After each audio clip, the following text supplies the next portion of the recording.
Ok, ya está. Muy bien.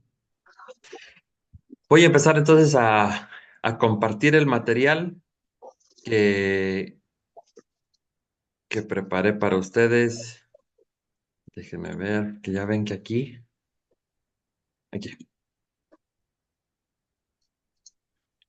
¿Sí lo ven? Sí, padre. Sí. Ok.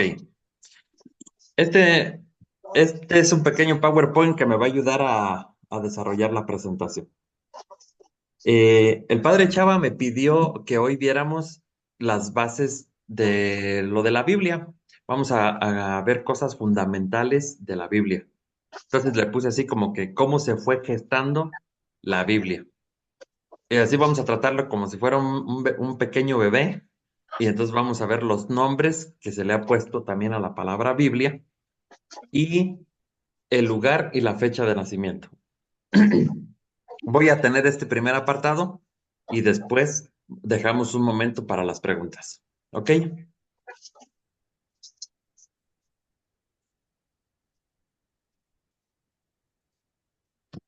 Bien. Sobre la Biblia, mm, sabemos que tiene muchos nombres, la llamamos de muchas maneras. La primera es Biblia. La palabra Biblia es un término griego que significa libros.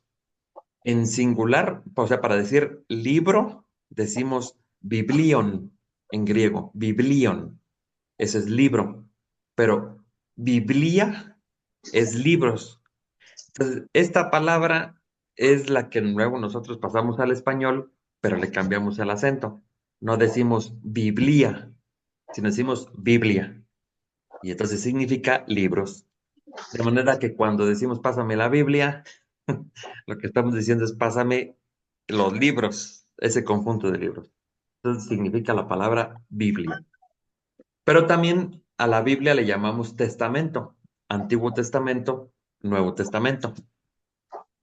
Testamento es una palabra del latín que significa alianza.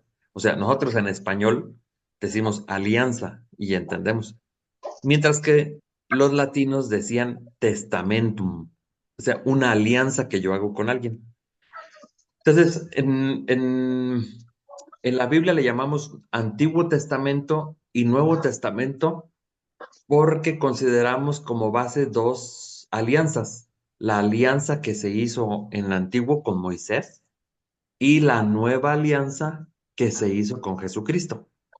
Entonces, cuando decimos Antiguo Testamento, ciertamente que nos referimos a los 46 libros que componen esa parte, pero el evento fundamental es cuando Dios le da el decálogo a Moisés, le pide hacer una celebración litúrgica donde matan carneros y con la sangre de los animales tienen que rociar al pueblo. Y ese es el símbolo de la alianza.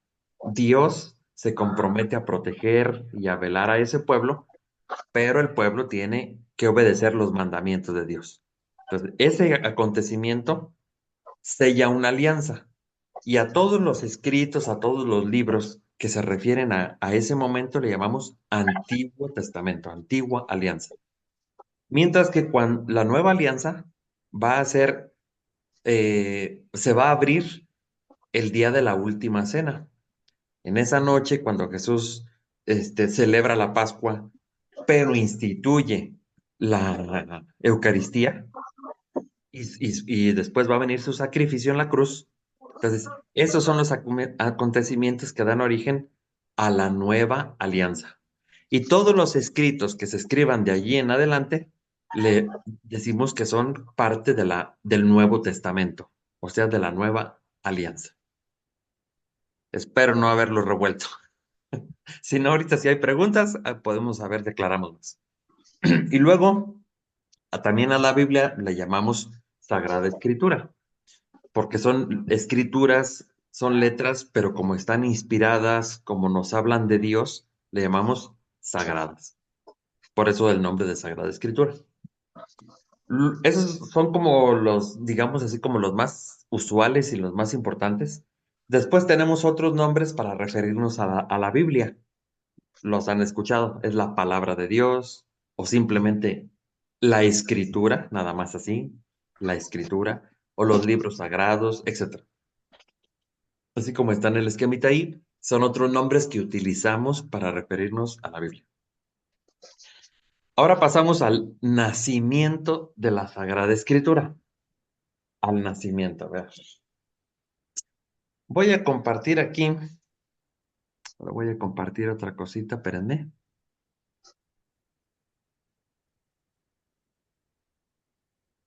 ¿Qué están viendo ahorita? ¿Me ven a mí, verdad? Sí, Ok. Ok, a ver.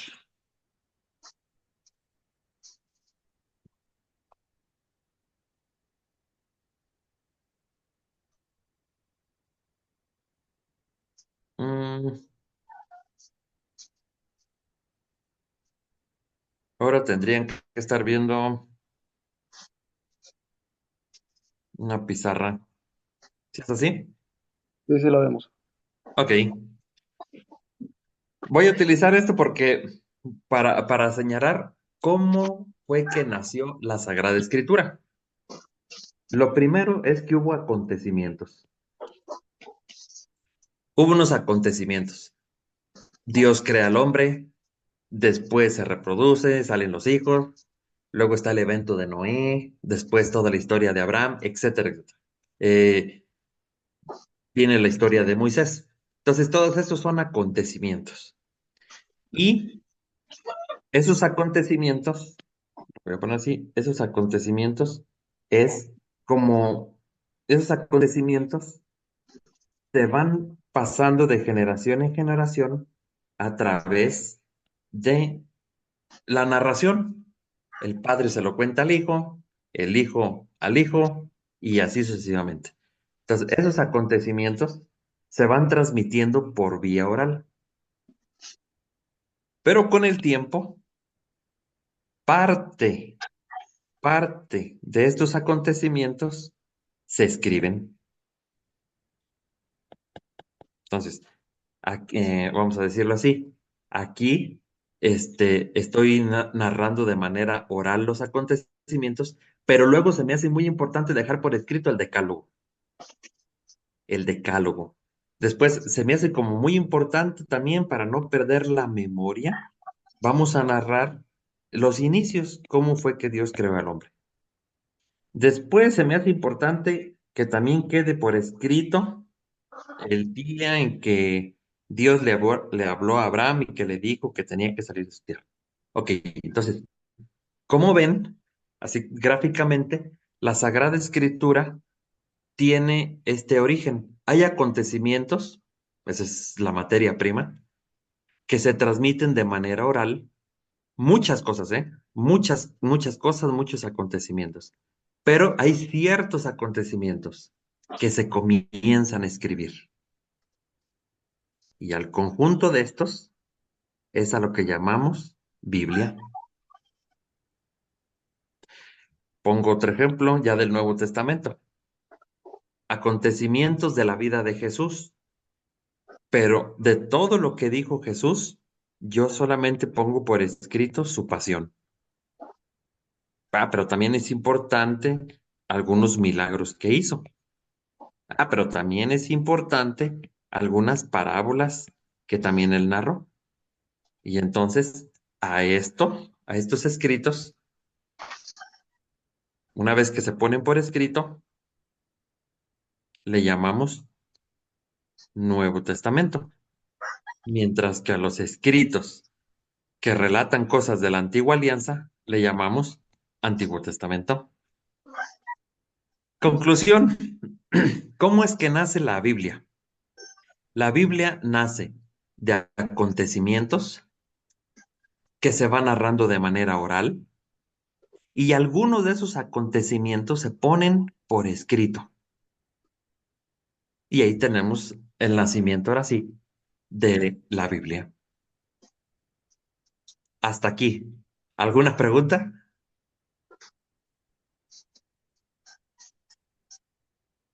Prendan su micrófono si quieren hacer la pregunta con toda confianza.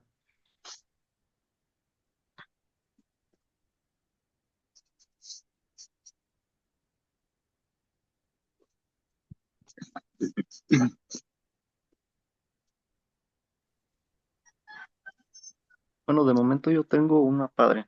Bueno, no sé si me estoy adelantando un poquito o me estoy yendo a algo que aún no va a ver, pero entonces también así surgieron lo que son, por ejemplo, las cartas de los apóstoles, ¿verdad? Ellos también tomaron parte de lo que, pues, de lo que vieron de la vida de Jesús y también lo fueron escribiendo en partes o eso como surgió también. Sobre las cartas de Pablo, Ajá, por ejemplo. ok, voy otra vez a utilizar, voy a compartir pantalla. A ver, tirirín, espérame.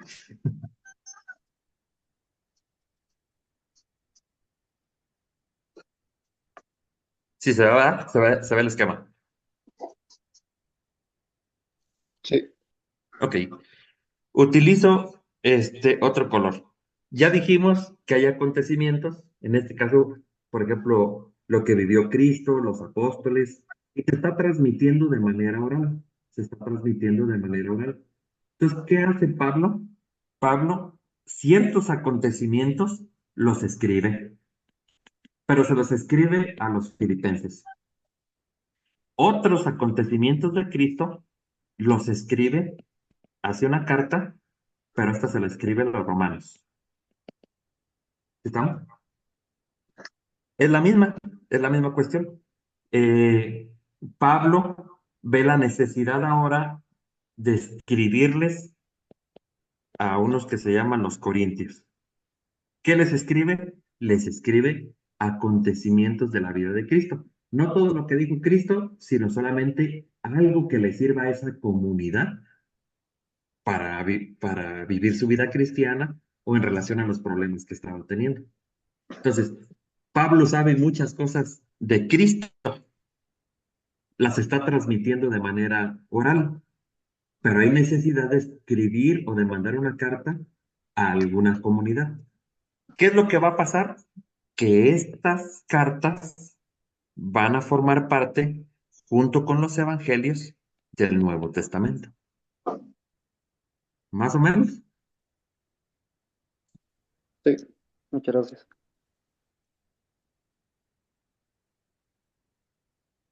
Ok. ¿Alguna otra cosa? Yo tengo una pregunta, padre. Suéltala.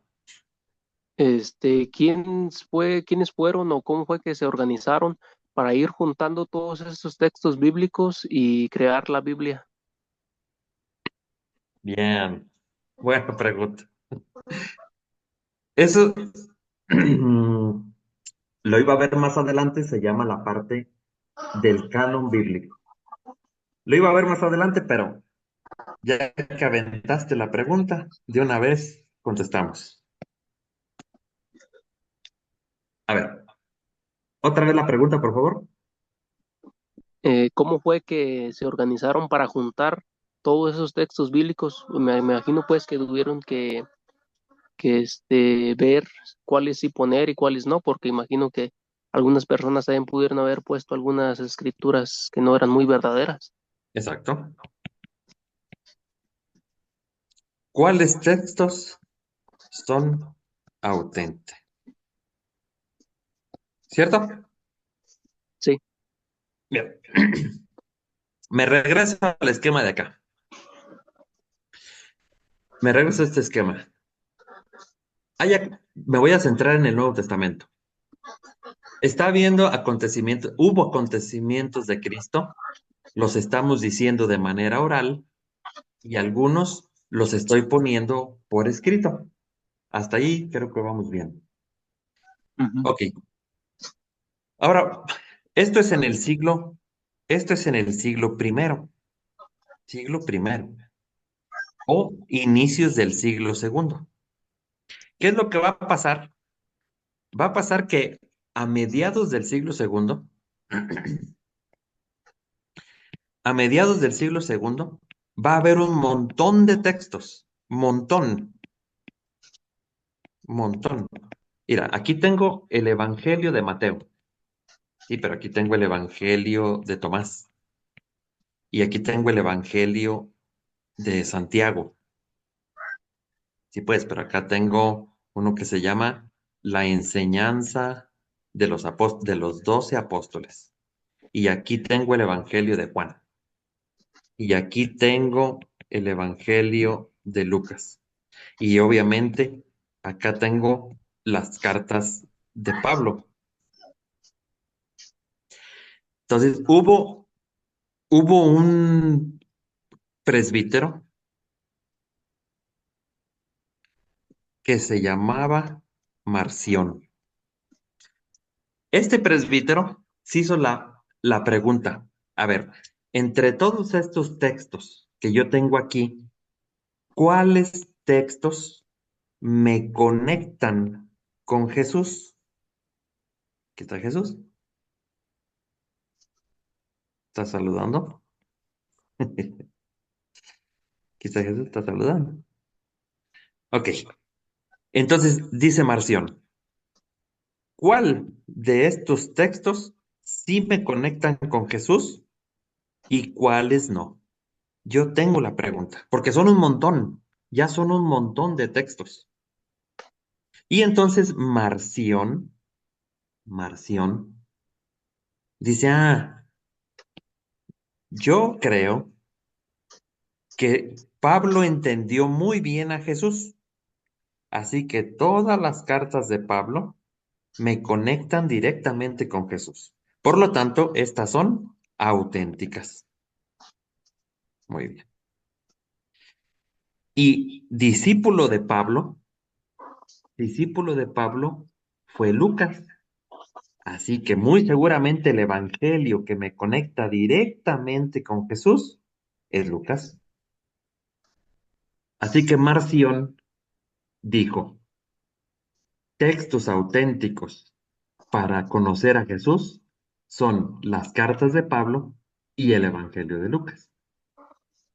Oye, Marción, y los demás, ¿qué onda? ¿Estos qué? No, esos no sirven. Esos pueden o no leerlos. Entonces, esta postura de Marción causó mucha polémica al interno de la iglesia. Y entonces, aquí voy a poner aquí, a Marción llegan otros tipos, presbíteros de la iglesia de Roma, y todos le dicen a Marción, oye, a ver. Tú dices que el Evangelio de Lucas es el que te conecta directamente con Jesús. Pero si a esas vamos, Marción, es más creíble Mateo y Juan que Lucas, porque Mateo fue apóstol de Jesús. Mateo fue apóstol de Jesús, mientras que Juan también fue apóstol de Jesús. Es más, hasta se reclinó en su pecho el día de la última cena. Y tú nos vienes a decir que es Lucas el que tiene más autenticidad. No, no. Entonces, es más auténtico Juan y Mateo que Lucas. Entonces empieza un pleito entre ellos, porque Marción, eh, pues no renunció a su postura y los otros tampoco renunciaron a su postura. ¿Qué es lo que va a pasar? Que Marción, eso se sabe porque hay un documento, en el año 144, en este año, estos de aquí lo expulsan y expulsan toda la idea. ¿Estamos? Pero, aunque Marción ya se fue, queda una pregunta que les va a empezar a hacer comezón a los cristianos. Y la pregunta es, ¿cuáles textos son los buenos? ¿Cuáles textos son los buenos? Y entonces, la iglesia de Cristo, va a empezar a poner criterios. Criterios para saber cuáles textos son auténticos, o sea, cuáles textos, cuando yo los leo, me llevan directamente con Jesús. Yo puedo confiar en que cuando leo este texto, estoy conociendo a Jesús. Y entonces hubo un criterio. El primer criterio fue, hoy se llama así, se llama el criterio de la apostolicidad. Apostolicidad. ¿Eso qué significa? Significa que un texto de aquí, tiene que tener como base un apóstol. Apostolicidad significa que un texto tiene que tener como base un apóstol. Bueno, entonces vamos a pensar aquí este texto que se llama El Evangelio de María Magdalena. Pues es de María Magdalena. Entonces, como es de María Magdalena y no es de un apóstol, entonces este no va a entrar. ¿Sí estamos? Ok. Ujú. Luego, hay otro, pero se va a juntar con otro criterio. Uso en las iglesias. Uso en las iglesias. Entre más se use, más auténtico. Entre menos se use, no lo vamos a considerar. No se considera. Y el otro criterio va a ser que tenga recta doctrina. Es decir, si un texto de acá, si uno de los textos que está acá contradice la doctrina de Cristo, no lo vamos a considerar auténtico. Entonces, con estos criterios, se fueron elaborando la lista de los libros auténticos. ¿Cuáles fueron los que paulatinamente fueron quedando? Paulatinamente, los primeros que quedaron son los que conocemos como evangelios. El Evangelio de Mateo, de Marcos, Lucas y Juan. Y aquí empiezan así las cosas interesantes porque Mateo y Juan tienen la apostolicidad. ¿Por qué? Porque lo escribieron apóstoles. Pero entonces Marcos y Lucas, que no fueron apóstoles de Jesús, ¿por qué quedaron? Ah, porque detrás de Marcos acá se está asomando,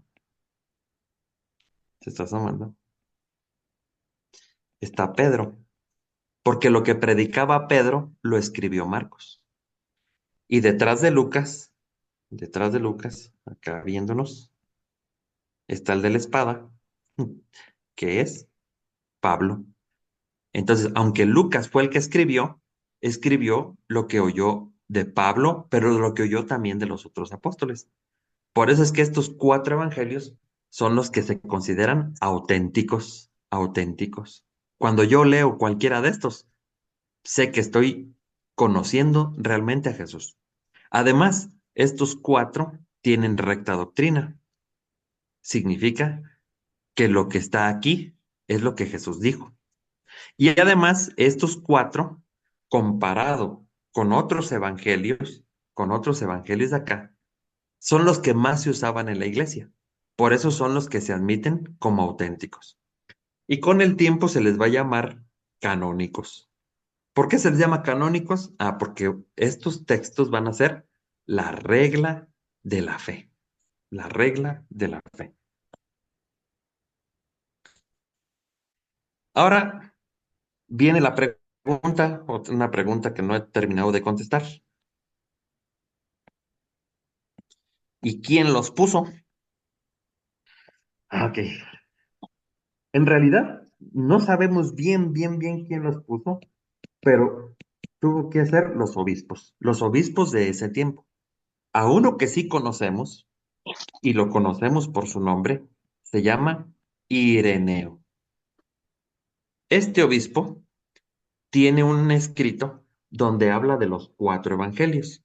Dice, y este es un testimonio de los primeros, es un testimonio de que ya para el año 170 después de Cristo, ya se consideraban los 4 evangelios, Marcos, Mateo, Lucas y Juan, los auténticos.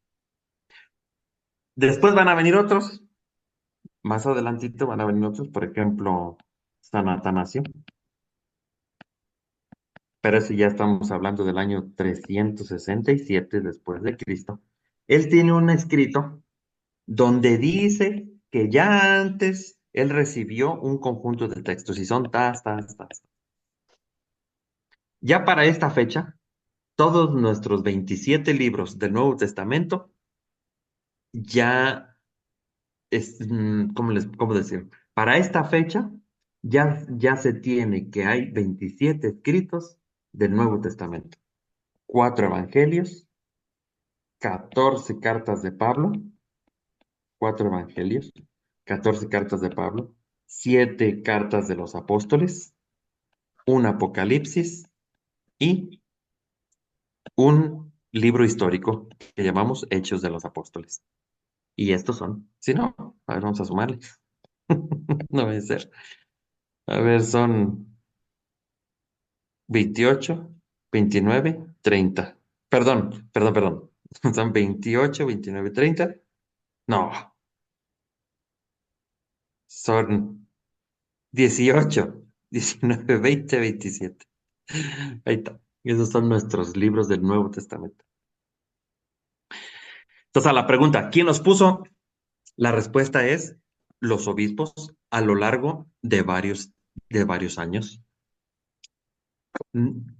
Larga la respuesta, pero no sé si se entendió.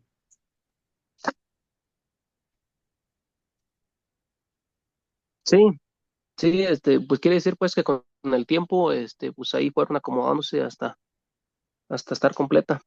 Exacto, exactamente, exactamente. Va a haber puntos en la historia que son muy importantes para la elaboración del canon bíblico. La primera fecha importante es el año 144, porque en este año corren a Marción, lo expulsan de la ciudad de Roma, por lo que ya les dije. Entonces, hay un escrito del año 170 donde tenemos una de las primeras listas de los textos canónicos. Después va a haber otro, aquí me falta otro texto, pero ya para este año 377 ya están que el Nuevo Testamento se compone de 27 libros. En realidad, ¿qué pasó aquí? ¿Qué pasó entre Ireneo, entre Atanasio y entre otros? ¿Qué pasa aquí? No lo sabemos exactamente. No lo sabemos exactamente, pero sí sabemos que los obispos de ese entonces se vieron en la necesidad de crear una lista con los nombres de los libros auténticos. ¿Estamos?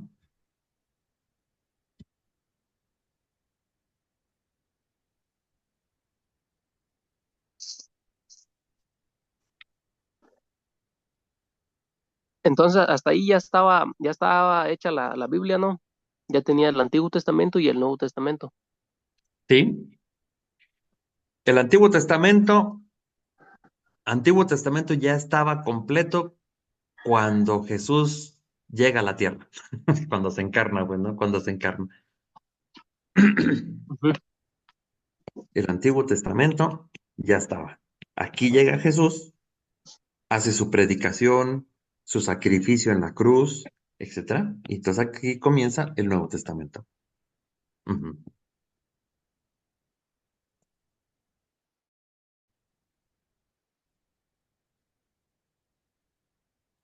Ahora, ya para terminar esto, si no tiene alguna, para terminar esto, me regreso a este relajo que hice aquí, porque cuando hablamos de libros canónicos, no significa que la iglesia arbitrariamente puso unos y quitó otros. No. Cuando decimos libros canónicos, significa que estamos buscando cuáles son los textos que me conectan con Jesús. Que yo tengo la seguridad de que cuando los leo, estoy leyendo lo que Jesús dijo. Eso es lo importante. Entonces, a final de cuentas, ya para cosas muy prácticas, es que cuando ustedes y cuando yo tomamos la Sagrada Escritura y leemos un texto, por ejemplo, del Nuevo Testamento, estamos leyendo mm, una doctrina sana. Ese es como que el resumen. Yo tengo una duda allí, padre. ¿Sí? Mm, ¿Y qué pasaba con los textos que no eran verdaderos? Ah, esto lo iba a tratar más adelante, pero otra vez, pues ya que está la pregunta. ¿Y qué pasó con el Evangelio de María Magdalena y con el Evangelio de Tomás y con el protoevangelio de Santiago y con qué pasó con estos? Ok, estos simplemente van a pasar a estos. Estos van a pasar a la iglesia a formar parte de libros de leer, pero no son, lo voy a hacer grande, libros de leer, pero no son la regla de la fe. No son regla para la fe. Los puedo leer, pero que debo creer lo que está allí, no. ¿Sí estamos? Y aquí entramos a una famosa palabra que es la palabra apócrifo, ¿cierto? ¿Han escuchado esa palabra? Esta Ujú. palabra, la palabra libro apócrifo, tiene tres significados. Mm, voy a borrar las cartitas de Pablo. Voy a borrar las cartitas de Pablo para que me quepa aquí. El primer significado de la palabra apócrifo es especial, especial. Eso fue sobre todo en el siglo I al III. Los libros apócrifos eran libros que se consideraban especiales, por lo tanto no los podían leer los que iban empezando en la religión, sino que se los daban hasta después. Bueno, ese era el primer significado. Pero luego, en el siglo cuarto, con San Atanasio, que ya les mencioné, Atanasio dice que apócrifo significa herético, o sea, erróneo. Hereje significa que alguien está en el error, erróneo. Entonces dice Atanasio, a ver, cristianos, por favor, pónganse las pilas. Si ustedes leen estos tienen Evangelio de Tomás, Evangelio de Santiago, Evangelio de no sé quién, Hechos de Pedro, Hechos de Pablo, Hechos de Juan. Atención que allí hay cosas verdaderas, pero también hay cosas erróneas. Así que cuando ustedes leen un libro apócrifo, o sea, herético, ustedes están tomando el veneno junto con la miel. Así que aguas. Ok, entonces San Atanasio, para San Atanasio, apócrifo significaba herético y por tanto peligroso. Aguas, peligroso, tri, tri, tri. Y desde entonces de San Atanasio, estamos hablando del 367 después de Cristo. Apócrifo significó herético, peligroso. Y desde entonces, pues por eso cuando decían, es que este es libro apócrifo, no, pues entonces no lo leas porque está bien peligroso. Y ahora nos vamos al número 3, el tercer significado de la palabra apócrifo. Y ese significado es no canónico, no canónico. Eso ya les estoy hablando del siglo XX, o sea, el siglo pasado. Muchos biblistas y estudiosos de la Sagrada Escritura dijeron, a ver, por siglos y siglos y siglos, apócrifo ha significado herético. Pero no, muchos de estos escritos no tienen herejía. Simplemente que simplemente que no son regla de la fe. No son regla para la fe. O sea, cuando lo leemos, no tenemos que creer lo que dice allí, pero no significa que sean absolutamente heréticos, como decía Atanasio. Entonces, del siglo XX, del siglo pasado a nuestros días, sobre todo para los que estudiamos Sagrada Escritura y otras cositas, cuando hablamos de apócrifos, significa simplemente no canónico, no es regla de fe, pero los puedo leer con cuidado. No sé si con todo este choro mareador contesté a la pregunta. Sí, sí, o sea, pues lo Ok, importante pues es los libros pues que están dentro de la Biblia, de los que estén fuera de la Biblia, pues no son regla para la fe. exacto. ¿Se pueden leer? Sí, se pueden leer.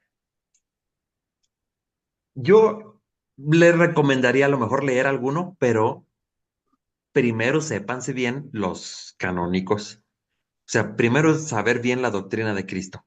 Para una vez que yo sepa bien la doctrina de Cristo, pueda ir a otro escrito y distinguir lo que es de Cristo y dónde está el error. Pero si Mm. no soy tan experto de reconocer lo que dijo Jesús de lo que no dijo Jesús, entonces sí se convierte en un poquito peligroso.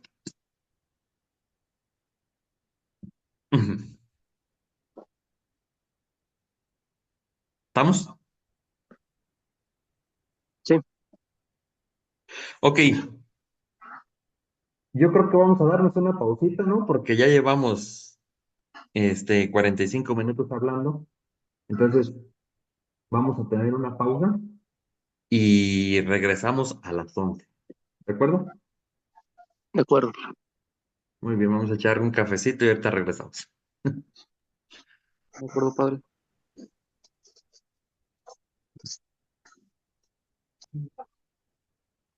Recording in progress, ok.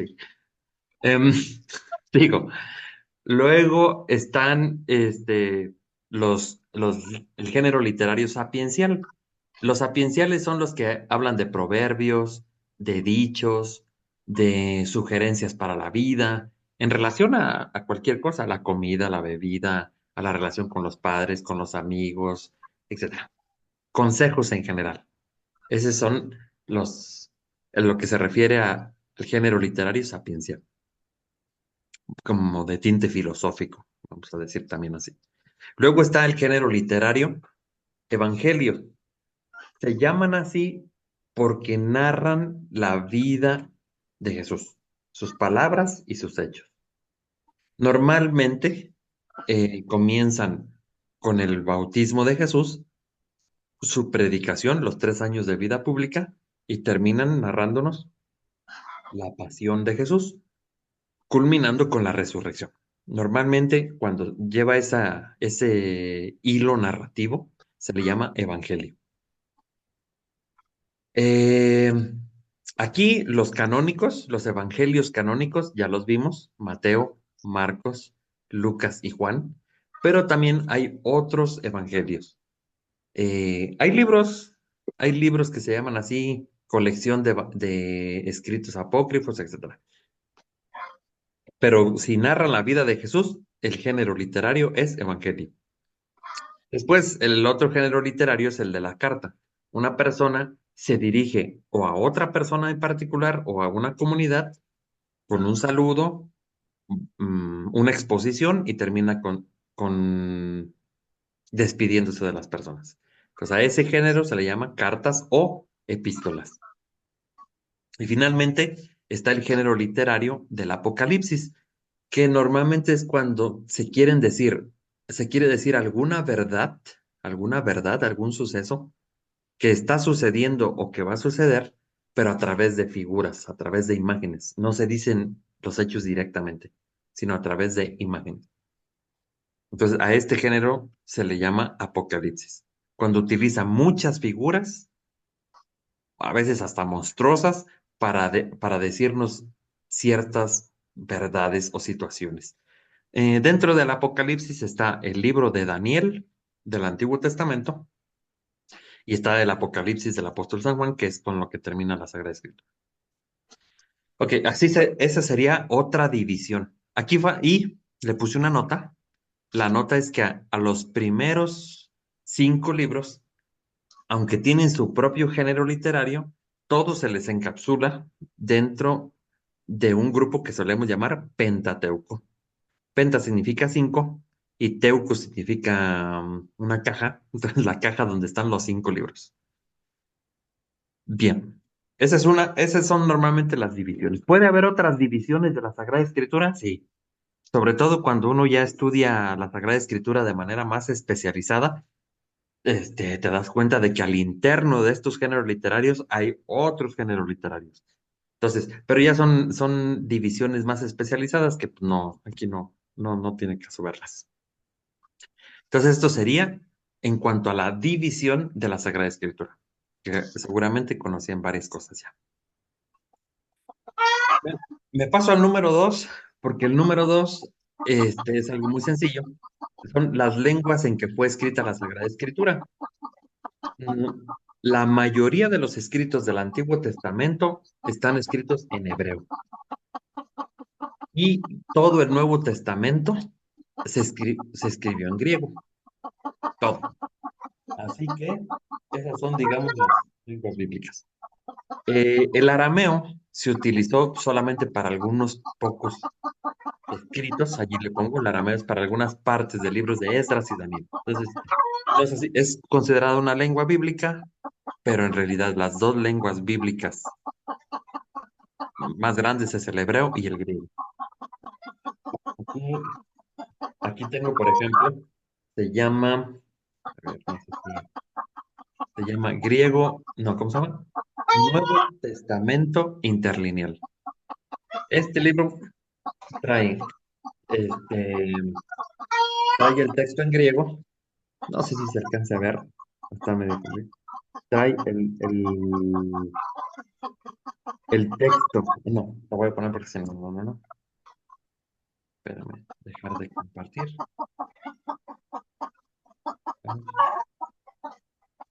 Dejar de compartir.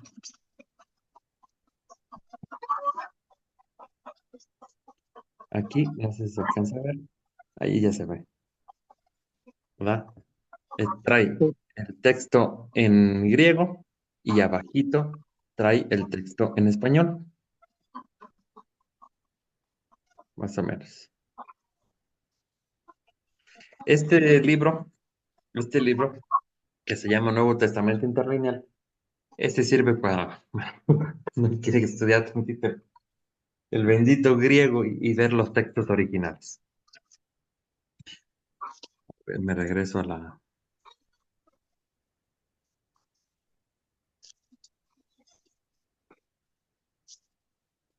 al PowerPoint. Eso sería en cuanto a las lenguas bíblicas. Luego está la noción de versión y tradición. Aquí espero que no se vaya a confundir. Cuando decimos versión de la Biblia, una versión de la Biblia, pues sí, luego nos referimos a las traducciones, que la latinoamericana, que la Biblia del pueblo, que la de Jerusalén, sí. Pero este término, también el término de versión, se lo dejamos, como dice aquí el texto, utilizamos el término para referirnos a textos antiguos de la Sagrada Escritura.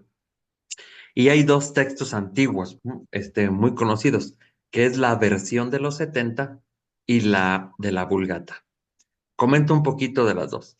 La versión de los 70 es una versión donde la leyenda dice la leyenda que un rey, un faraón de Egipto, quería tener el texto sagrado de los judíos.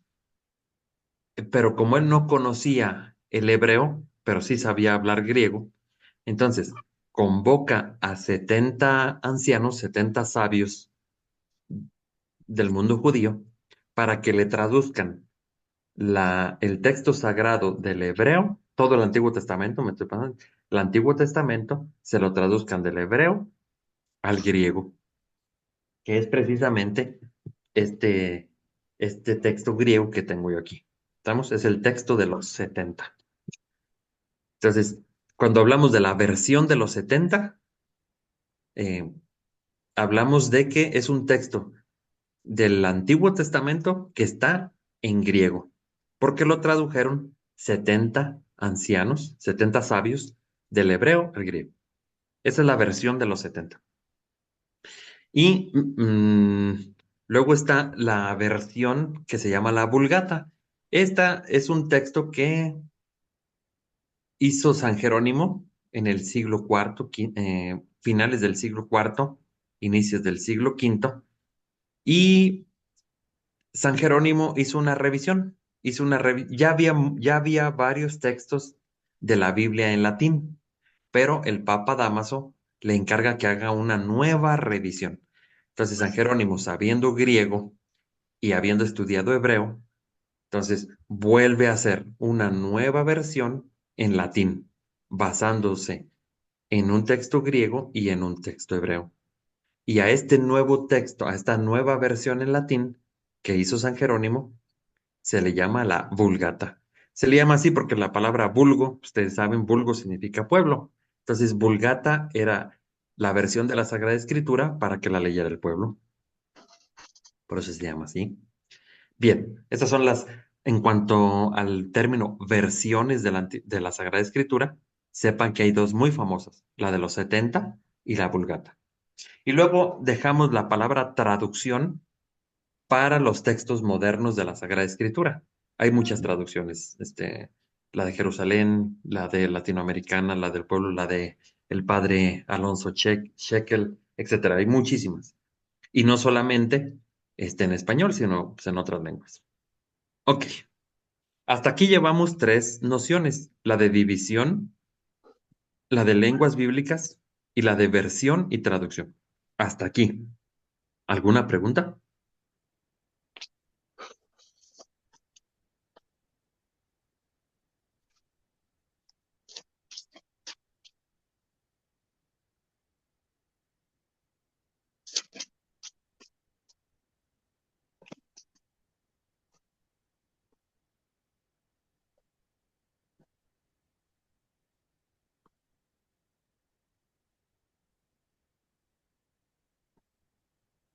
¿No? No hay, no hay.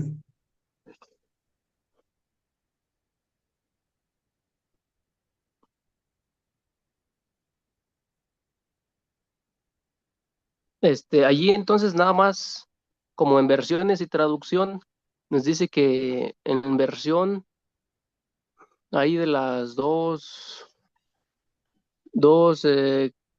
formas de los 70 ancianos y la de,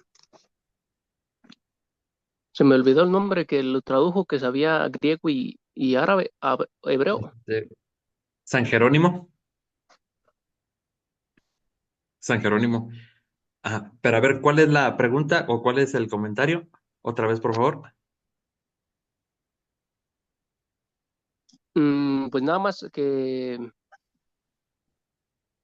ahí pues quede que para quedar claro, esa fue la forma pues en la que ahora está la versión latina, o la Ujú. traducción pues. Sí, San Jerónimo. Lo voy a poner a ver si acá me puedo auxiliar más. Espérame tantito, ¿eh? Voy a compartir la pizarra. A ver.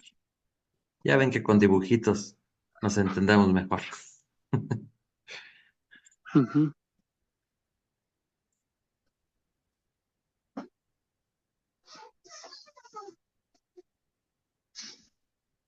A ver. ¿Sí se ve? Sí, ¿Se va?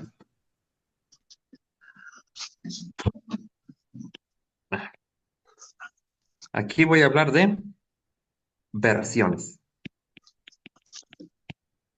Versión. Significa un texto de la Sagrada Escritura que es antiguo. Entonces, hay dos, la versión de los 70 y la versión de la Vulgata. Vámonos con la de los 70. Esto estoy hablando estoy hablando de antes de Cristo. Aquí estoy hablando de antes de Cristo. Aquí se tenía el texto de la Sagrada Escritura en hebreo. Entonces, dice la leyenda, algo de cierto habrá, que un faraón mm, juntó 70 ancianos, 70 sabios del mundo judío, para que tradujeran del hebreo y se lo tradujeran al griego. ¿Estamos? Entonces, Ujú. esta está en griego. La versión de los 70 está en griego. Es esta que tengo yo aquí. Del hebreo tradujeron al griego. Mientras que la Vulgata, estoy hablando entre el 380 al 420, San Jerónimo, San Jerónimo, él sabía hebreo y griego.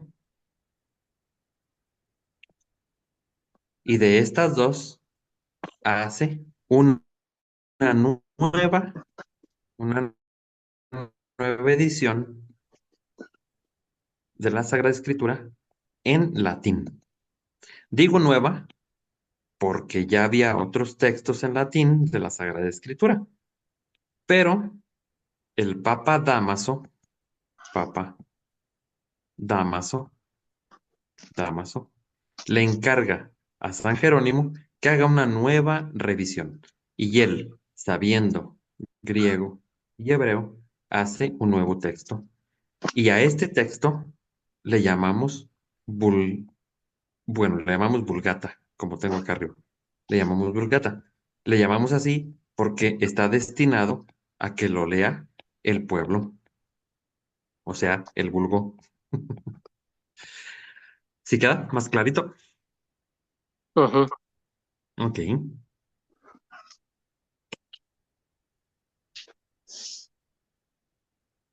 ¿Alguna otra cosa?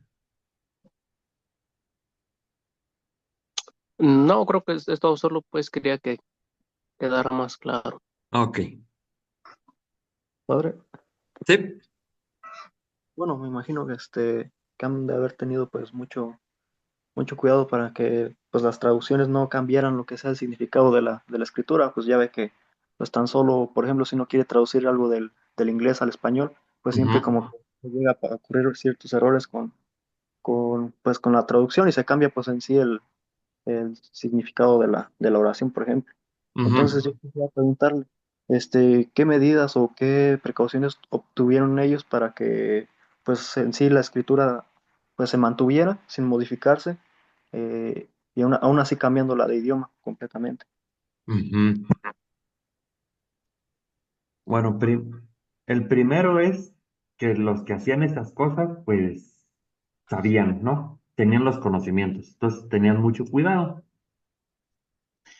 Eh, no le encargaban el trabajo a, pues, más que a personas que supieran. Y eso ya el peligro de, reduce, reduce el peligro de no decir una cosa por otra.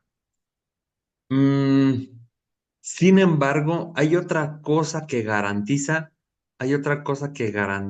mucho que estamos leyendo las verdades que Jesús dijo, que los apóstoles dijeron.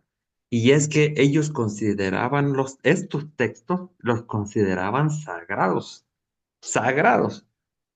Entonces, el mismo hecho de considerar un texto sagrado te hace tratarlo con mucho respeto y con mucho cuidado. Porque, eso sobre todo es un aspecto que va a garantizar, es un aspecto que garantiza que no modifican mucho el resultado final. Porque como bien dijiste tú ahorita, cuando traducimos de una lengua a otra lengua, a veces si no lo hacemos con cuidado, pues ahí traducimos, ahí más o menos, ahí que suene. O sea, suena más o menos y ya. Pero aquí no tenía que sonar más o menos. Aquí tenían mucho cuidado en hacer las traducciones. Sobre todo, reitero, porque saben que están delante de un texto sagrado, entonces tenían mucho cuidado de esto. Que ahí terminó. Y luego pasó a otra cosa. Que hay ciertas diferencias entre una versión y otra, sí, sí las hay. Hay tan muchísimos textos de la Sagrada Escritura, pero ya ven que nunca falta gente obsesiva en estas cosas. Y hay muchos biblistas que ya han estudiado las varias versiones de la Sagrada Escritura que hay, y aunque encuentran diferencias, las diferencias que encuentran son mínimas. Aunque encuentran diferencias, las diferencias son bien, bien mínimas. Entonces, eso a nosotros que no sabemos mucho de hebreos y griegos y ese tipo de cosas, saber esto, dicen, ah, bueno, pues tuvieron cuidado de que el texto que yo estoy leyendo aquí, de que este texto que yo estoy leyendo aquí, está bastante cuidado y es confiable. Ajá. Muchas gracias, padre. Ujú.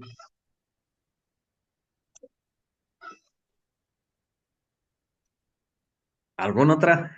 Ustedes preguntan y yo más saco.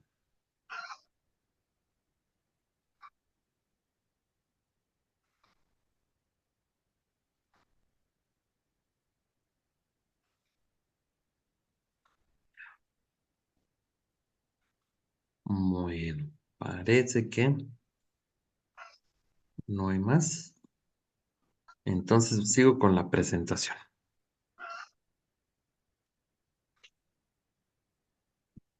¿Sí se ve el PowerPoint, ¿ah? Sí, Sí, Ok. Vámonos ahora con estas cositas que son las abreviaturas. Las abreviaturas. Em, Cuando nos referimos a abreviaturas, ustedes saben, ya creo que ya lo saben, por eso no quiero entretenerme mucho aquí. Ustedes saben que cada libro tiene su abreviatura, ¿no? Y luego están el número para el capítulo y el número para el versículo. Y luego vienen los signos de puntuación. Utilizamos la coma, utilizamos el punto, utilizamos punto y coma, guión, estas siglas SS, que significa siguientes, y utilizamos las letras A, B y C para partir un versículo en varias partes. A ver, voy a compartir pantalla, ¿eh? Para... Mm, Digo, no compartir pantalla, sino voy a compartir la tableta.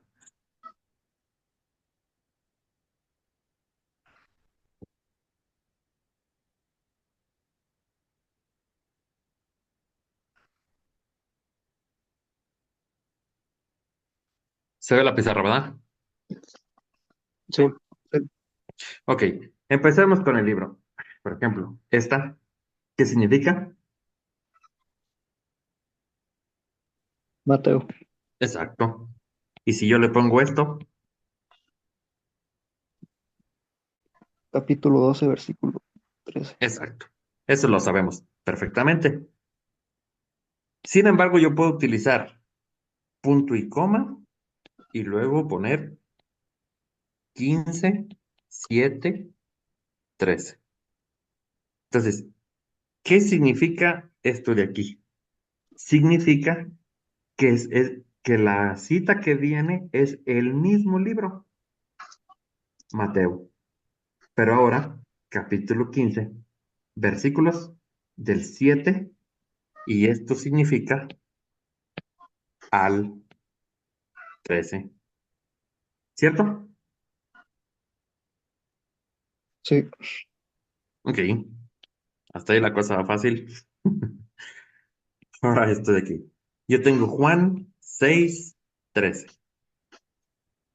Ya saben lo que significa. Capítulo 6, versículo 13. Pero si yo pongo Juan 6, 13, SS, significa Juan capítulo 6, versículo 13 y siguientes y siguientes. Eso significa y siguientes. ¿Qué voy a leer? Pues a lo mejor voy a leer de donde está el subtítulo en la Biblia. Leo, leo, leo, leo, leo, hasta donde está el siguiente subtítulo. ¿Estamos?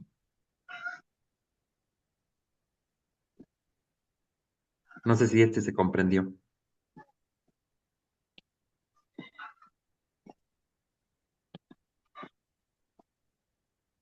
Significa y siguientes. Luego está este otro que no se utiliza mucho, porque eso se utiliza más cuando uno quiere citar muy específicamente la Sagrada Escritura. Yo, por ejemplo, puedo citar Marcos 6:15. Ok, eso ya sabemos qué significa, pero le puedo poner A, 15A. Eso eh,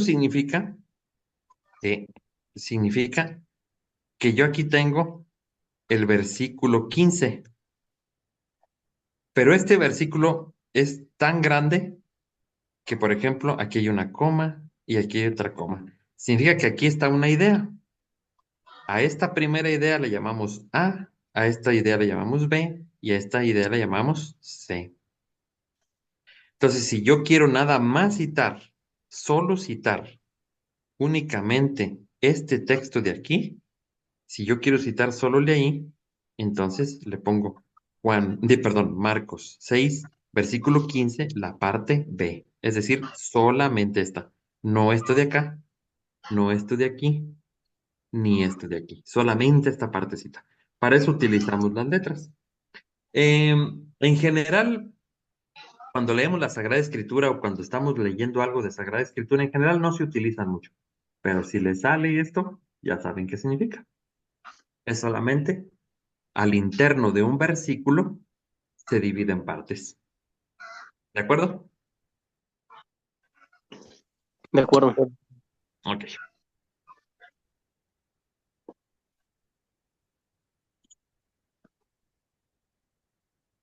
Esos son las abreviaturas, los signos de puntuación. Ahora me paso. Bueno, sería ahora ver la noción de canon bíblico, pero pues ya la vimos, ya la vimos.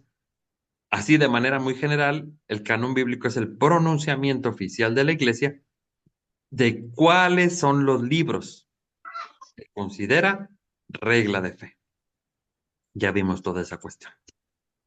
Em, Aquí ya solamente lo menciono porque decir todo esto nos llevaría otra horita. Los puntos importantes para conocer la formación del canon.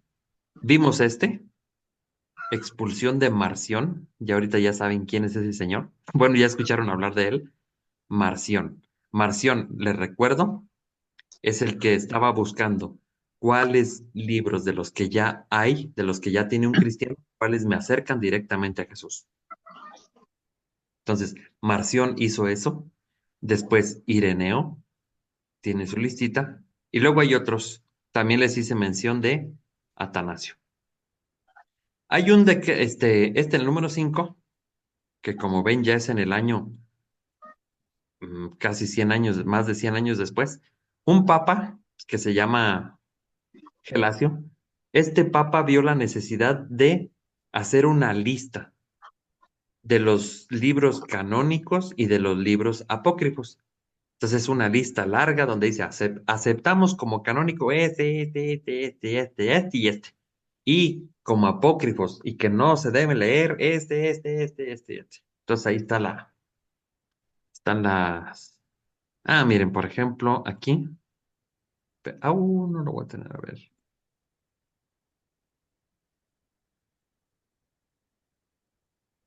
¿Qué están viendo ahorita en sus pantallas? ¿El PowerPoint? Sí, el PowerPoint. A ver, es que quiero que vean otro. Aquí está. Deberían estar viendo un mosaico. ¿Sí? Sí, A ver, espérenme tantito. Miren, aquí está. Este es del que les estoy hablando. El decreto del Papa Gelasio, aproximadamente del 496. Y aquí dice, miren, canon de la Biblia. Antiguo Testamento, ¿cuáles aceptamos? El Génesis, un libro. Éxodo, un libro. Levítico, un libro. Entonces aquí están todos los que se aceptaban para el 496, ¿cuáles se aceptaban del Antiguo Testamento? ¿Qué? Los profetas, después los históricos, luego del Nuevo. Sigue el orden del Nuevo Testamento. Aceptamos Mateo, Marcos, Lucas y Juan, un libro, un libro, un libro. De Hechos de los Apóstoles, un libro. Las cartas de Pablo, aquí dice, hasta aquí. Igualmente, como canónicas, aceptamos esto. Entonces, aquí está, esta es la lista en el 496 que el Papa Gelasio hizo y dijo, estos son los buenos. Y luego dice, aquí, y la lista de los apócrifos, y por lo tanto son rechazados, ahí les va. Y entonces aquí pone una lista grande de textos que eran considerados apócrifos, por lo tanto, de rechazar. Como pueden ver, Hechos del apóstol Andrés, Hechos de Tomás, Hechos de Pedro. Por ejemplo, solamente para decirles un detallito, en los Hechos de Pedro es donde se narra que Pedro fue crucificado con la cabeza boca abajo. Por eso lo sabemos, por esto es de aquí. Hechos de Felipe.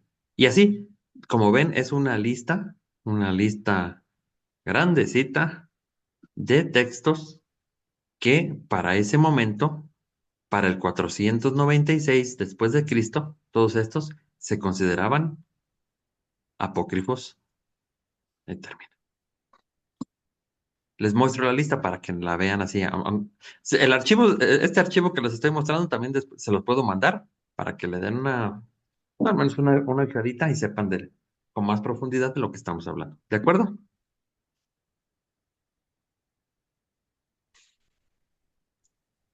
De acuerdo, padre. Vamos otra vez al PowerPoint. Ya. Bien. Em, Este es el Papa Gelasio. Después, en el Concilio de Toledo del 633, en este año es importante porque a partir de este concilio, se dice que el libro del Apocalipsis es inspirado por Dios y es canónico. Y quien diga que no, órale, cáigale. Entonces, a partir de este año, el libro del Apocalipsis, a partir de este año, fíjense, ya estamos en año muy avanzadito, 633. El Apocalipsis ya era muy respetado y venerado, pero a partir de este año del 633, dice el concilio que quien no lea en Pascua el Apocalipsis sea excomulgado de la iglesia. Entonces aquí ya le da firmeza, un concilio le da firmeza al libro del Apocalipsis. Y luego vengo finalmente finalmente el decreto oficial de la iglesia del 8 de abril de 1546. Vean, vean el bendito año. 1546. ¿Por qué les pongo este? Porque muchas personas dicen que la lista oficial de los libros del Nuevo Testamento y del Antiguo Testamento, la iglesia la sacó este año. Y no es verdad, sino que en este año, 1546, la iglesia vuelve una vez más a hacer un decreto como el que hizo el Papa Gelasio, 1000 años antes. ¿Por qué? Porque aquí, en estos años, en el año del 1500, la iglesia está teniendo problemas con el mundo protestante. Entonces, el mundo protestante, ustedes saben que utilizan menos libros, y la iglesia católica, para declarar su posición su posición de cuáles libros considera los canónicos e inspirados, vuelve a poner la lista. Entonces, fundamentalmente, ¿por qué les pongo este del Concilio de Trento? Se lo pongo para que sepan que en este año la iglesia se vio en la necesidad de volver a reafirmar la lista de los libros canónicos. Pero no quiere decir que en este año la hicieron. Como se ve, muchos años atrás, siglos atrás, ya la iglesia ya tenía su listita de los libros canónicos. Claro que es una lista que se va a modificar poco a poquito hasta alcanzar el número de los 27 para el Nuevo Testamento y de los 46 para el Antiguo Testamento. Entonces, estos son a grandes rasgos los momentos más importantes. Ya también aquí les dije, ya no me detengo en esta porque el significado de la palabra apócrifo ya se los puse. Apócrifo significaba especial, solamente lo podían leer algunos. Después va a significar herético y después, hoy en día, significa no canónico, pero no necesariamente herético. Eso ya lo dije, entonces aquí nomás. Hasta aquí. Antes de pasar al número 6, ¿alguna cuestión?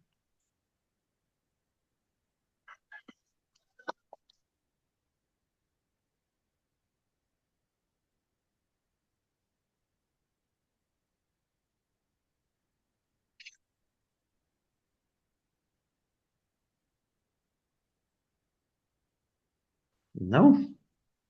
Bueno, vamos a terminar. ¿Qué entendemos por inspiración bíblica? Bueno, primero voy a empezar con lo que no debe entenderse. No debe entenderse por inspiración que Dios le dictó a una persona lo que tenía que escribir. Eso, si tienen la idea en la cabeza, quítensela, por favor.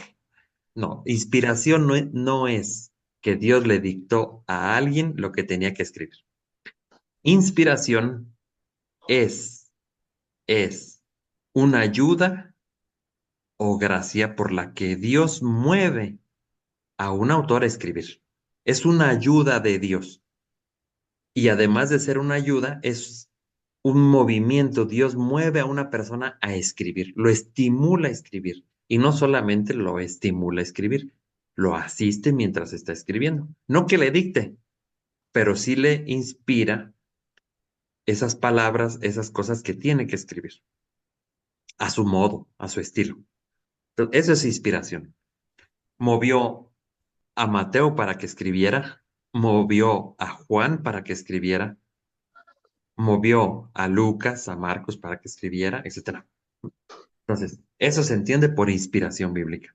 Mucho cuidado con esto de que la inspiración bíblica es que Dios le dicta a una persona, porque algunas personas creen que es así, ¿no? De modo que tenemos esto que le puse en letra verde. Este es como una frasecita que es muy útil aprenderse. Y es esta: todo libro canónico es inspirado, pero no todo libro inspirado es canónico. Todo libro canónico es inspirado, pero no todo libro inspirado es canónico. ¿Se entiende?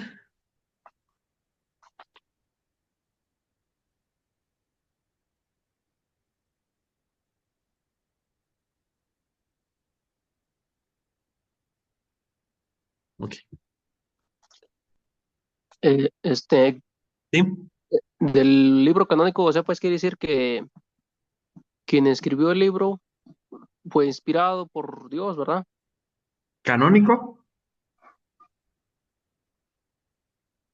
Bueno, a ver, si nos puede explicar un poquito más, es que sí, yo no lo Ajá. entendí muy bien. Ok. Recuerdan que vimos que canónico significa que es la regla de la fe, es base para la fe, ¿cierto? Sí, Ok, entonces aquí estamos diciendo que todo libro que la iglesia lo considera la regla de la fe y por tanto de ser creído, es inspirado. Dios movió a escribirlo. Sin embargo, hay libros que son inspirados por Dios. Dios le mueve a una persona a escribir cosas, pero la iglesia no lo va a considerar regla de la fe. Mira, pongo por ejemplo un santo. Santa Teresa de Ávila escribió mucha poesía, muy bonita, y tiene textos de vida espiritual muy profundos. Podríamos decir que Dios inspira a Santa Teresa. Pero la iglesia no considera que los escritos de Santa Teresa son la regla de fe para todos los cristianos. No, es inspirado, pero no es regla de fe. O sea, no es canónico. Mientras que cualquiera de los libros que están en la Sagrada Escritura, además de ser inspirados por Dios, son la base para la fe. ¿Se entiende un poco más? Sí, entonces puede ser que todos los libros son inspirados, pero la iglesia allí declara, decreta pues cuáles son canónicos y cuáles no. Exacto, Ok. exacto.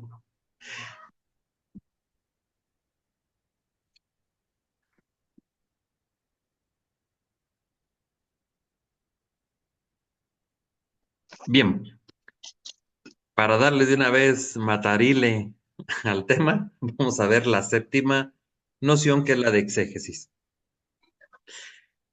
Cuando decimos exégesis bíblica o hermenéutica bíblica, significa que una persona va a explicar un texto bíblico y lo tiene que explicar porque pues obviamente no queda tan claro.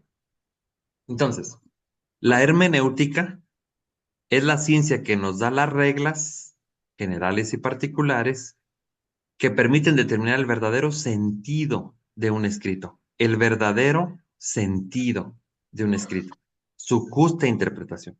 Por ejemplo, a ver, un textito más o menos complicado.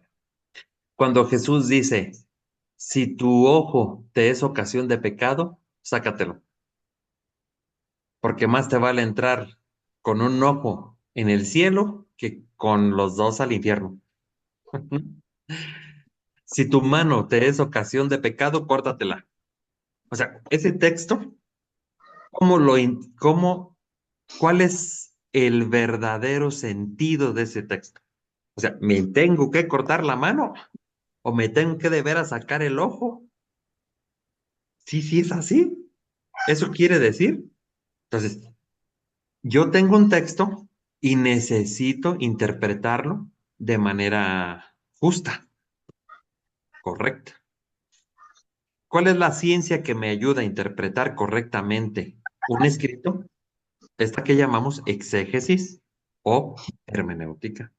Esta ciencia tiene sus reglitas, que por ejemplo vemos algunas. Por ejemplo, una regla de interpretación es esta. Todo texto o es literal o es alegórico o ambos. Literal significa que así como lo dice, así se tiene que entender. Mientras que alegórico significa que el texto dice una cosa y yo tengo que entender otra. Por ejemplo, para determinar lo anterior, es necesario identificar el género literario. Miren, les pongo un ejemplo. Este, dice Jesús, una vez salió un sembrador a sembrar, y cuando iba sembrando, unos granos cayeron a lo largo del camino. Ta, ta, ta. Esa parábola ya se la sabe. Entonces, ¿qué género literario es la narración que Jesús dijo? Y todo el mundo dice, ah, pues es una parábola. Ah, bueno, pues como es una parábola, entonces hay que entenderlo de manera alegórica. ¿Por qué? Ah, pues porque cuando Jesús dice sembrador, hay que entender Dios. Cuando Jesús dice que echó la semilla, perdón, que la semilla cayó, por semilla hay que entender palabra de Dios. Cuando Jesús dice un campo donde cayó la semilla, pero los pájaros se la comieron, hay que entender las personas que escuchan la palabra de Dios, pero pues que les entra por aquí y les sale por acá. Es decir, la parábola dice una cosa y yo tengo que entender otra cosa. Cuando se da este jueguito, se le llama alegoría. Mientras que, voy a quitar esto de aquí. Mientras que cuando Lucas dice, en tiempo del emperador Tiberio, siendo procónsul fulano de tal, y estando como sumo sacerdote fulano de tal, nació Cristo. Ah, bueno, allí qué género literario es, pues es histórico. De modo que, pues si así lo dice, pues así es. Es decir, es un texto eh, literal. Entonces, para saber, esa es una primera regla. Para saber si un texto es literal o es alegórico, es necesario identificar el género literario.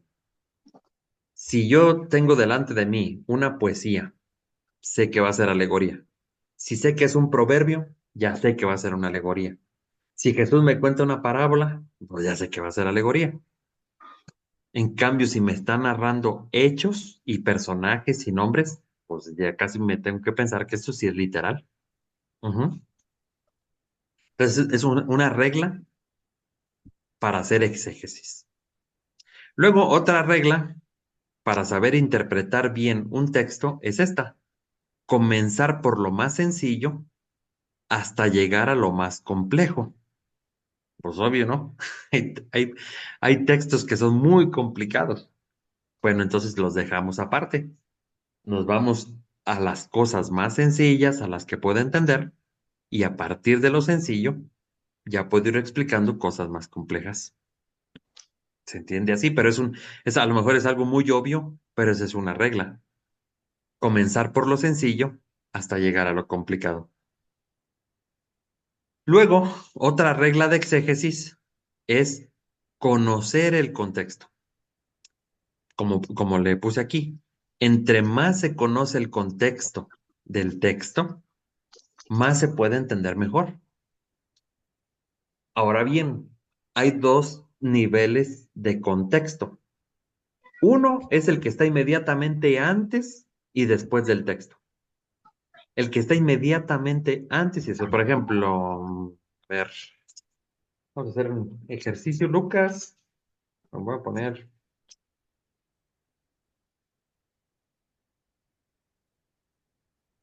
¿Dónde está? A ver, tengo aquí Lucas 38. ¿De qué va a hablar? De que cuando Marta le dijo a Jesús, dile a María que me ayude. Ok. ¿Cuál es el contexto del texto? ¿Qué hay antes? ¿Qué está inmediatamente antes e inmediatamente después? Bueno, mira. Inmediatamente antes, mira, está hablando del buen samaritano. Inmediatamente después, habla del Padre Nuestro. Acá esto está interesante. ¿Por qué? Porque ese episodio donde están las hermanas Marta y María, Marta es la que trabaja, es el buen samaritano que hace cosas por otro, mientras que María, que es el símbolo de la oración, es exactamente lo que va a venir del texto. Jesús nos va a enseñar a orar. Entonces, fíjense bien, para entender, ah, no siempre, pero muchas veces para entender bien un texto, hay que fijarse lo que está antes y lo que está después. Y a veces no solamente lo que está inmediatamente antes y después, sino todo el libro, para entender bien esa parábola. Perdón, o esa parábola, o en este caso, para entender bien un pasaje, el de Marta y María. Ok. Y el otro nivel de contexto es mucho más amplio, es saber dónde se escribió el texto, para quién se escribió, cómo se escribió, etcétera. Ese es el otro tipo de contexto, el contexto que suele llamarse histórico. ¿En qué época se escribió? ¿Quién lo escribió? Etcétera.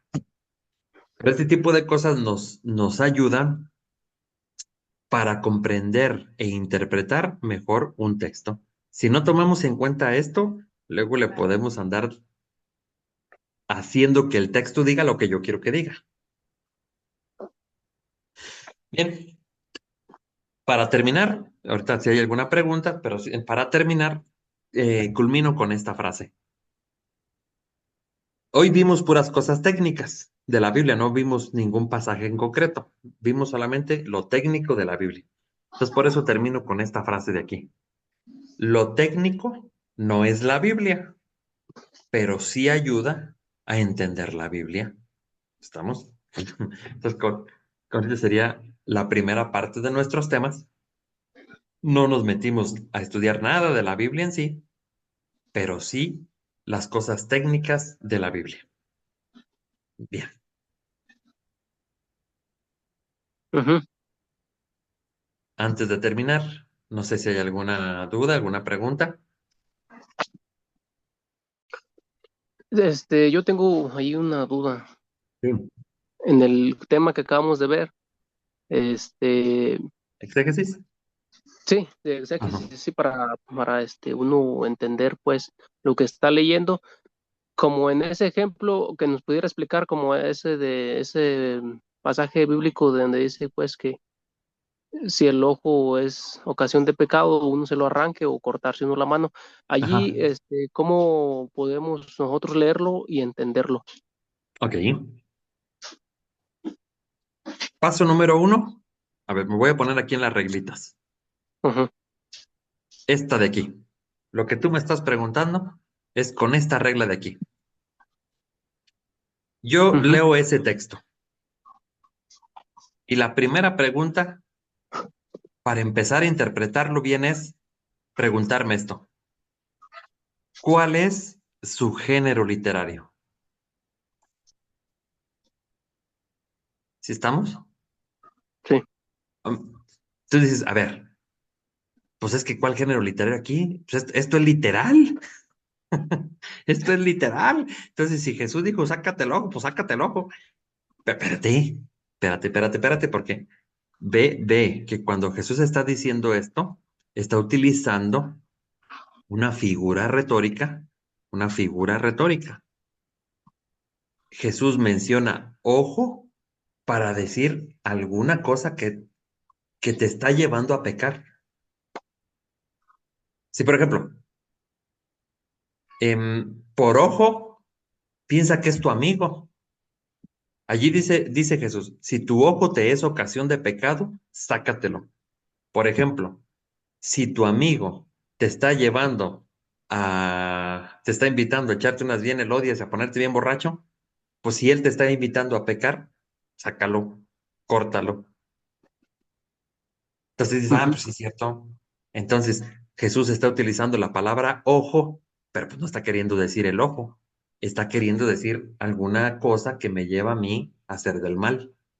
Entonces no es literal, es alegoría. No sé si me expliqué. sí, sí, nada más pues que me supongo que a algunas personas se les ha de ser complicado pues darse cuenta de eso, de lo que es alegórico y literal. Sí, sí, es complicado, es complicado. Porque para eso uno tendría que conocer los géneros literarios. O sea, saber que yo puedo escribir poesía, una narración, este, algo histórico, etcétera. O sea, más o menos tengo que identificar, este, que tengo muchas maneras de usar el lenguaje. Primero eso, esa capacidad se tiene que tener para después interpretar bien. Ok,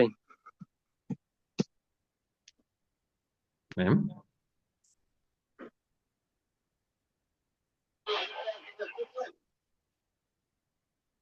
Bueno, ¿algún otro, jóvenes? Padre, yo tengo una pregunta, pero es más en torno a esta formación. A ver. Este, yo no pude unirme desde el inicio, entré un poquito tarde y estoy comenzando justo con la explicación de lo de la que es la Biblia. Sí. Entonces, no alcancé a escuchar yo lo que fue bueno, pues el contexto de lo que es esta etapa de formación y con qué fin. Entonces, si me pudiera explicar un poquito, por favor. Eh, Mira, solamente te puedo decir lo que yo sé porque el padre Chava, ¿no? El padre Chava nos, como que nos revela las partecitas, nos va revelando partecitas. Eh, Tengo entendido que ustedes van a tener una formación de varias áreas. Entonces, en la parte que me han pedido a mí que les ayude, es en el área de la doctrina. Entonces, todo lo que tenga que ver con algunas cosas de la doctrina de la iglesia, si tienen preguntas, me las pueden hacer y yo en base a eso elaboro el tema, para que no sean cosas que a lo mejor yo les quiero dar, pero que ustedes no ocupan. Entonces, padre, a ver, no entiendo esta parte de la doctrina de la iglesia. Ah, pues eso lo tratamos conmigo, porque luego tienen otras áreas de la formación que les ayudarán otras personas. Así. Más o menos esa. Y el padre Chava en esta ocasión me dijo que había ciertas preguntas sobre la Sagrada Escritura.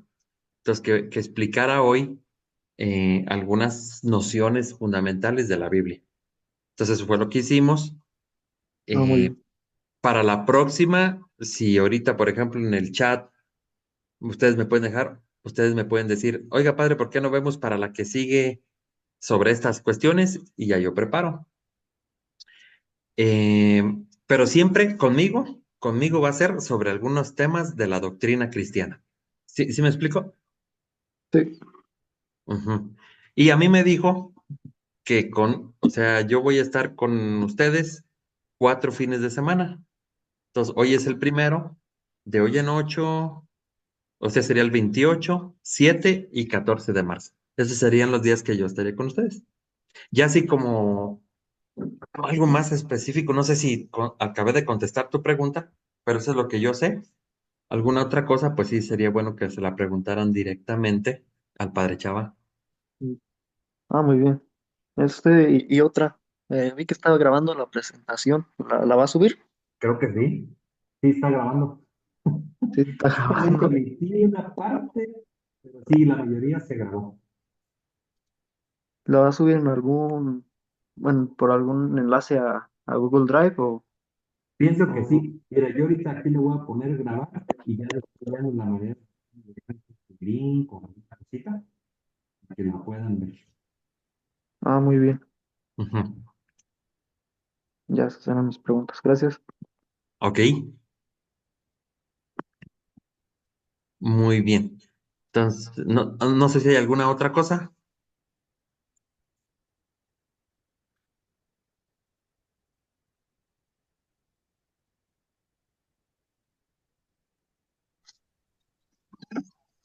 No.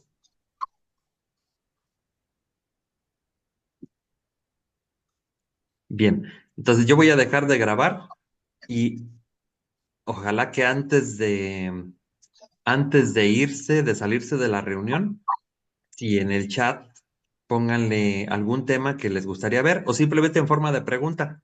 Oiga, padre, ¿esto cómo está aquí? Y ya en base a las preguntas que ustedes me pongan aquí, yo elaboro el tema para el siguiente sábado, que sería igual, a las 10 de la mañana, de 10 a 12. Ok, está bien, padre. Pues muchas gracias de mi parte. Le agradezco, estuvo muy bueno el tema. Nos dio mucha información. Ok, sí, de nada. Entonces, pues de hoy en noche nos vemos, primero Dios, y antes de salirse, pongan sus preguntitas y así preparo el siguiente tema.